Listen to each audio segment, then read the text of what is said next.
मी सुनीता येळे।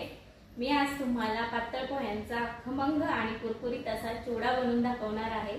चला तर मग जाऊया आपण किचन कडे। हे आहे माझं किचन।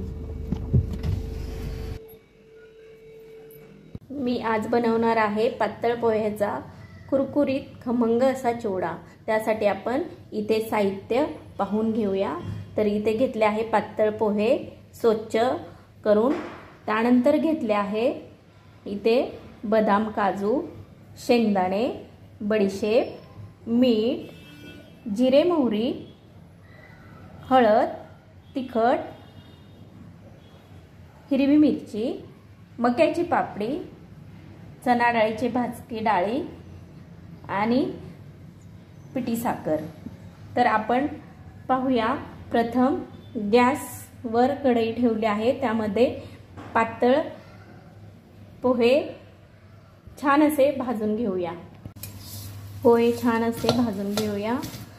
मी थोडे थोडे करून हे पातळ पोहे भाजून घेणार आहे, त्यामुळे छान असे भाजले जातात। मंद आचेवर भाजायचे आहे। असे पोहे आपले भाजून झालेले आहे। त्यानंतर कढईमध्ये तेल गरम करण्यासाठी ठेवले आहे। कढईमध्ये आपण तेल गरम करण्यासाठी ठेवले आहे। छान असे गरम झाले आहे तेल। सर्व साहित्य आपण तळून घेणार आहोत। मक्याची पापडी छान अशी तळून घेतली आहे आपण। सर्व साहित्य मी आता छान असे तळून घेतले आहे। त्यामध्ये आपल्याला जिरे, मोहरी, हिरवी मिरची आणि कढीपत्ता याची फोडणी करून घ्यायची आहे। कमी तेलामुळे चिवडा कुरकुरीत आणि खमंग असा होतो। इथे मी टाकली आहे हिरवी मिरची। हिरवी मिरची छान अशी तळून घ्यायची आहे। हिरवी मिरची तळून झाल्यावर इथे मी जिरे आणि मोहरी टाकली आहे। त्यानंतर टाकणार आहे हळद,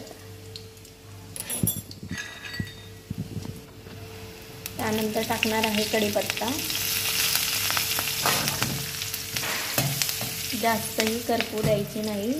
छान अशी फोडणी आपली झालेली आहे आणि गॅस बंद करायचा आहे।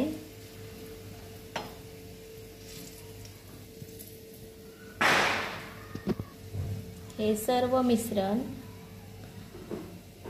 आपले भाजलेले पोहे आहेत त्याच्यामध्ये मिक्स करायचे आहे।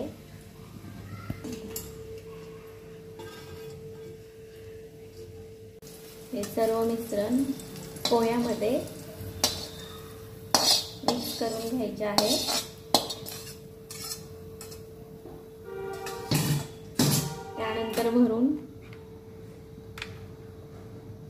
त्यानंतर लाल तिखट घालायचे आहे।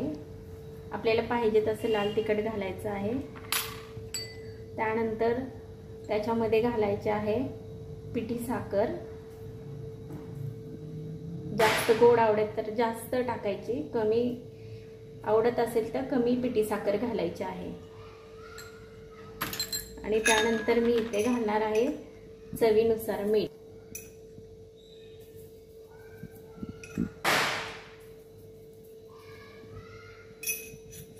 हे सर्व मिश्रण आपण मिक्स करून घेणार आहोत।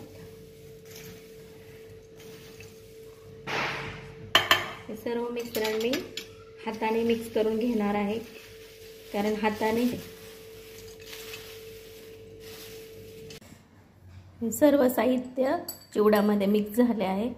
त्यानंतर वरून आपण बडीशेप थोडी मी बारीक करून घेतलेली आहे, जास्त नाही केलेली। 2 चमचे घालत आहे।